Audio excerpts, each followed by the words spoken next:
I'm Roy Deal. I actually grew up not far from here. Happened to get a job outside of Clintwood here up in a holler called Wolf Pen, working for Bruce Coal Company. We got paid well, we got paid, and we were paid well for the job we done, but we had no benefits. There was no vacation. There was no paid holidays. You worked. I was probably 2.5 years into my career when the gentleman outside, K.R. Sutherland, who kind of took me under his wing to keep me from getting killed and teach me things, just told me that there was going to be a layoff, and that the federal government requires that there had to be a trained EMT on every shift at the mines. So I went and got my EMT license, and during that time, you had to pull 10 hours of emergency room duty. And when I done that 10 hours in the ER, I just loved it. After I got my EMT, of course, I didn't get laid off. I went back to work. My Aunt Debbie, she's married to my Uncle Jim. She was a registered nurse. I remember one weekend around my grandmother's house. She said, "Roy, have you ever thought about becoming a nurse?" And I said, "Oh my God, men do not become nurses." And she said, "Well, Roy, look at it this way. You'll always have a job." And she said, "Male RNs right now are a hot commodity. Hospitals won't. Just to be honest, it's not for your brains, it's for your brawn. You can lift patients, you can pull, you can tug." She said, "That's why we want you."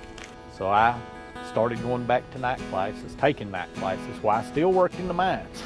We didn't have a bathhouse, so you couldn't shower. You came out, you took your coveralls off, you still had coal dust on your grease. And I remember many times going to class and they'd say, "Please don't sit on the seats." I had no plans. Didn't know how I was going to pay a bill. So I started nursing school, went 2 years of nursing school, done clinicals. Nobody was hiring. They was like, "Sorry, we're just not hiring, not new RNs. If you had experience, we'd hire you." And I'm like, "How am I going to get experience?" One of our instructors had told us, she said, "If all else fails, go to St. Mary's in Norton." I walked into Human Resources and Kathleen Rasnick was there, and she said, "Can I help you?" I said, "Yeah, I come to apply for a job." She said, "Well, what are you applying for?" I said, "Nursing." She said, "You're a nurse?" "Oh, yeah, I'm a registered nurse." She said, "Really?" I said, "Yeah." She said, "Can I have your name and social security number?" I said, "Well, yeah." Now I finally had a job that had benefits, that had a retirement plan, had insurance, and I was excited. I always wondered, how did I ever become a doctor? But I came to Norton Community, and when I got there, I found out they're starting a residency program.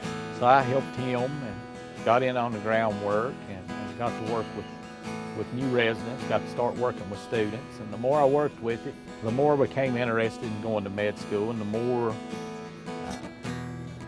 I was like, I really want to try.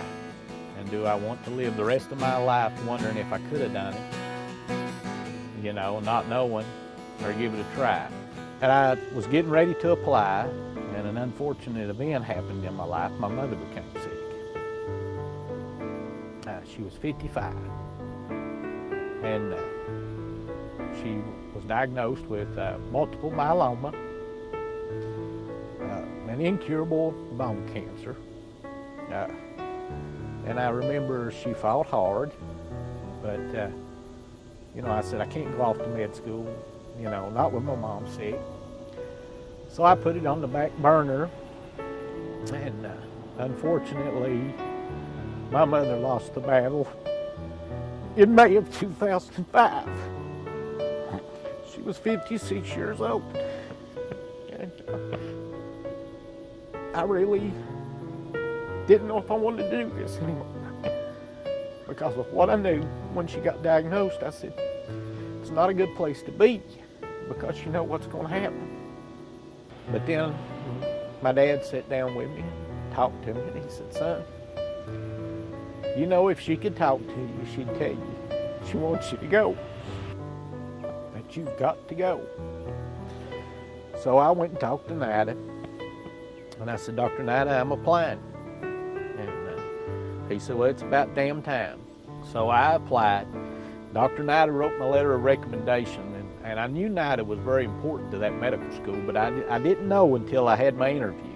But I made it 4 years, came back to Norton Community, done my residency there, and I always knew when I went in what I wanted to do. I wanted to come home to Dickinson County.